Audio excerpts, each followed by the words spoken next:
Conversa Franca, com Luiz Pires. Você está assistindo ao programa Conversa Franca. Nós estamos conversando com o presidente do Tribunal Regional Eleitoral, desembargador Marcos Vilas Boas, e com o diretor-geral do Tribunal, Francisco Cardoso. Vamos agora conversar muito sobre tecnologia, vamos conversar mais, porque realmente o nosso tribunal aqui é exemplo para o Brasil no que se trata de tecnologia, de informática, e trabalhando em conjunto com a SMAT, que é a Escola Superior da Magistratura, tem conseguido, inclusive, prêmios nacionais nessa área. A gente falando que é uma verdadeira guerra essa eleição, né? Então, quantos veículos, mais ou menos? Porque, pelo que eu saiba, a Justiça Eleitoral, inclusive, requisita veículos de outros órgãos que possam atuar no dia da eleição para atender os eleitores, né? É verdade. Nós operamos nessa eleição com 2.618 veículos. A gente o tribunal faz licitação para o dia da eleição, 2, 3 dias antes da eleição, tem lugares de difícil acesso, caminhonetes, que só vai de caminhonete, e a gente disponibiliza para o juiz. Como não são suficientes, esses veículos têm a frota do próprio tribunal, que são aproximadamente 60 veículos também. Nós vamos requisitamos de todos os órgãos do Estado, inclusive aqui do governo do Estado aqui em Palmas, a gente requisita aqui, mas utiliza no interior, porque lá no interior, muitas vezes os municípios não têm veículos para atender, não tem órgãos estaduais nem federais. A gente requisita em Palmas e leva para o interior para atender todas as zonas eleitorais. Normalmente não é para atender transporte de eleitor, mas é para logística realmente de suporte, de atendimento, né? Porque você tem várias equipes, você tem equipe para poder cuidar das urnas eletrônicas, para dar suporte se ocorrer problema em alguma escola, se precisar trocar urna eletrônica, se tiver mesário que faltou, tem que substituir, se tiver algum infrator cometendo algum crime, é preciso comparecer o juiz eleitoral ou alguma pessoa designada por ele. Então, esses veículos, esses 2.600 veículos, é para atender realmente a estrutura para que o pleito funcione bem. E não para o transporte de eleitores. Para o transporte de eleitores existe uma comissão dos partidos, que eles têm que ter os veículos para transportar, definir uma rota regular dos veículos os eleitores da zona rural, para que eles possam exercer o voto tranquilamente, igual o pessoal que mora na zona urbana. Essa fiscalização, inclusive, impede que haja o que existia muito, que era a compra de votos, carregar eleitores, os candidatos carregando eleitores, dando comida, transporte irregular, né? Exato. O diretor falou a respeito de infração. Quantos militares... A gente viu que houve um começo de problemas aí em Tocantinha, com a denúncia de que tinha sido sequestrada uma pessoa, que os índios estavam sendo coagidos. Parece que um negocinho em Nova Cor também uma pessoa foi esfaqueada. Quantos militares da Polícia Militar, do Exército, da Polícia Civil, da Polícia Federal, qual o contingente usado nessas eleições aqui no Tocantins? Olha, 260 policiais civis, cerca de 280 policiais militares e mais 200 policiais do Exército, fora os 35 do Maranhão que atenderam lá próximo a Tocantinópolis, nas aldeias dos Apinagés. Então, uma força essencial. A Polícia Federal também com um bom contingente, cerca de 60 homens espalhados pelo Estado, em 8 localidades, deu suporte aos juízes eleitorais na condução das eleições.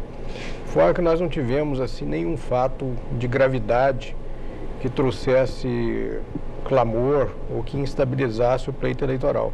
Foi um pleito ordeiro, muito pacífico, inclusive aqui na capital, diferentemente do que ocorreu no passado, a nossa ação preventiva, instalação de um gabinete de segurança institucional, um gabinete militar dentro do Tribunal Regional Eleitoral, coordenado pelo corregedor regional, com a participação do comandante Marco Antônio Martins, coronel do Exército, do 22º Batalhão, a participação também do coronel Bem-vindo, da Polícia Militar do Estado, do Dr. José Lio de Urubeba, representando a Polícia Civil, e o do Superintendente da Polícia Federal, Dr.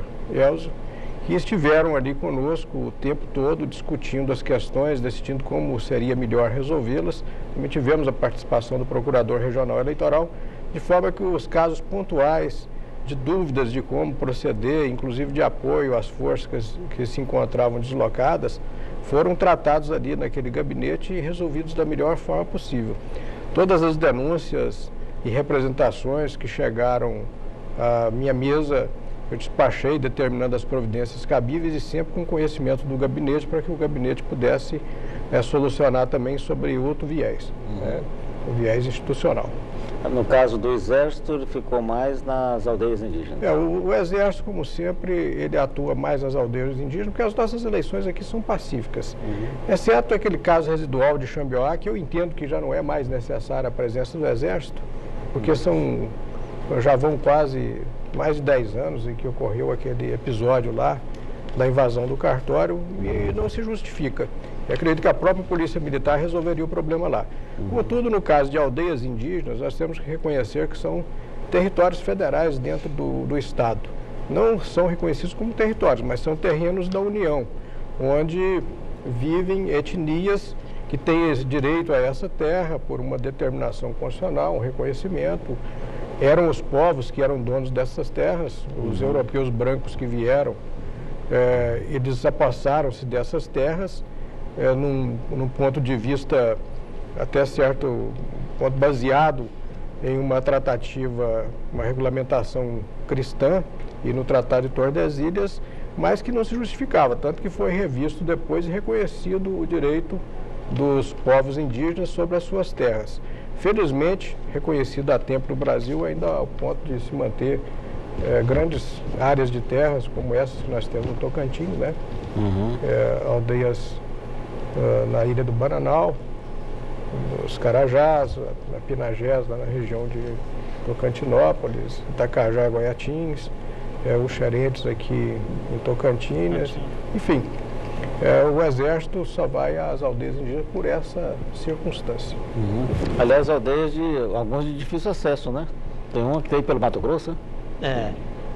Nós temos aldeia aí da 13ª Zona Eleitoral, Cristalândia, com sede em Cristalândia, mas que para atender as aldeias de Santa Isabel, Fontoura e Macaúba, os nossos servidores, inclusive, nossos mesários, né, que são designados para atender lá, são pessoas que sempre repetem a mesma eleição, de acordo com a cultura, a dificuldade que se tem de chegar. Você tem que dormir em São Félix, do Araguaia, lá do outro lado, que já em Mato Grosso, atravessar o rio para voltar para a aldeia, né, e trabalhar no dia da eleição e depois retornar para pegar o barco com os índios, né, faz a travessia, retorna e volta para cá. Então só volta no outro dia também, tem que ir 2 dias antes para poder chegar e conseguir dar condições para que a eleição ocorra tranquilamente. E sempre a gente consegue, sem ocorrência, sem problema. Cada lugar de difícil acesso que a gente tem a logística específica, de acordo com a experiência que já está registrada no nosso sistema. Inclusive esse ano teve uma queimada grande lá na Ilha do Bananal, né? E a votação biométrica, como é que funciona isso? Nós tivemos esse ano 12% do contingente de eleitores do Estado votando pelo sistema biométrico. Passa pela digital. Você tem um scanner de dedo, né, que eles chamam finger, põe-se a impressão digital, são reconhecidos todos os dados biográficos através dos dados biométricos da impressão digital. Cada um tem a sua, ela nunca se coincide, e aí o eleitor está apto para votar. E é uma segurança maior porque ninguém vai carregar o dedo do outro. Eu comecei a rir aqui que agora acabou a vez de defunto votar.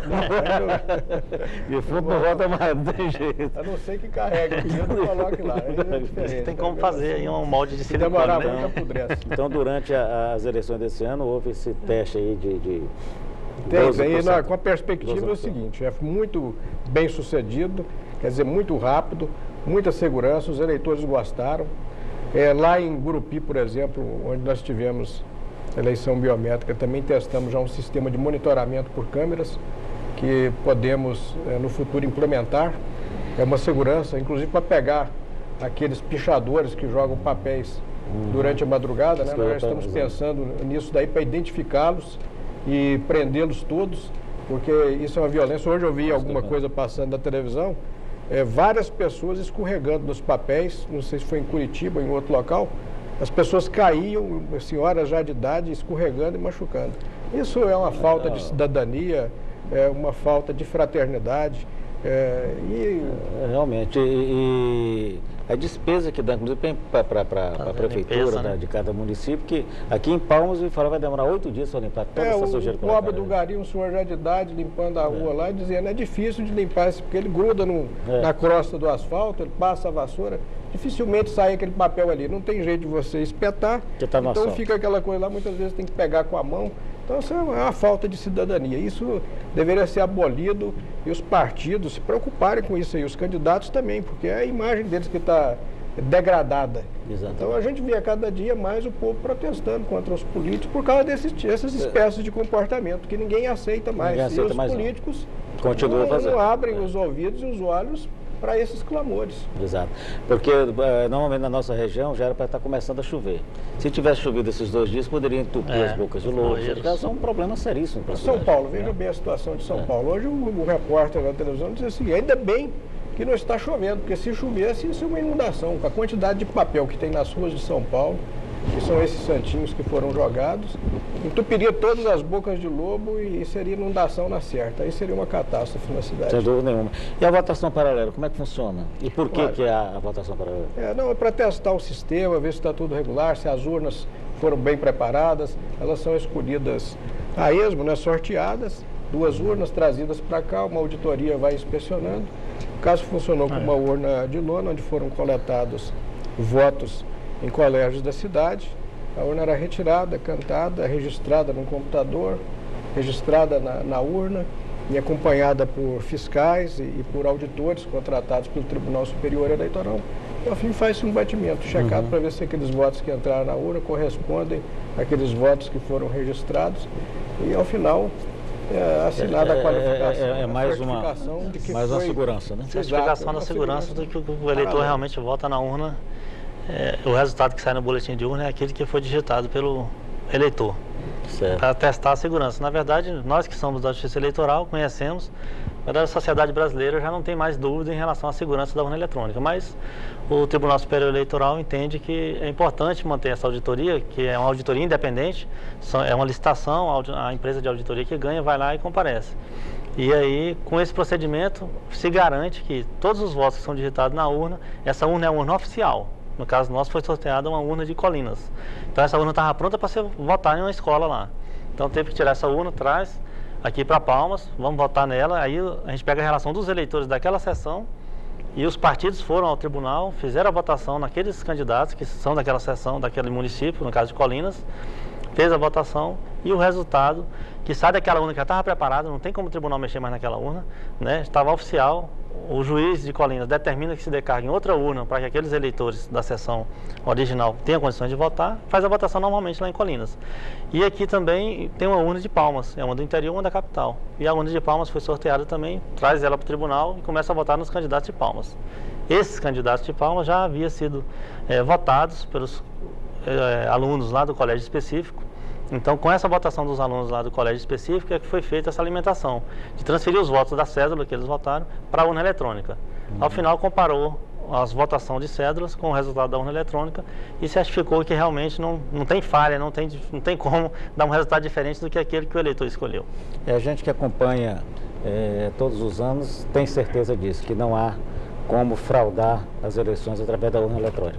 Nós vamos conversar um pouquinho mais, tá? Mais um intervalo pedido para a gente aqui e daqui a pouquinho a gente volta, mais 15 minutos, continue com a gente, só mais um instante, vamos continuar essa conversa franca.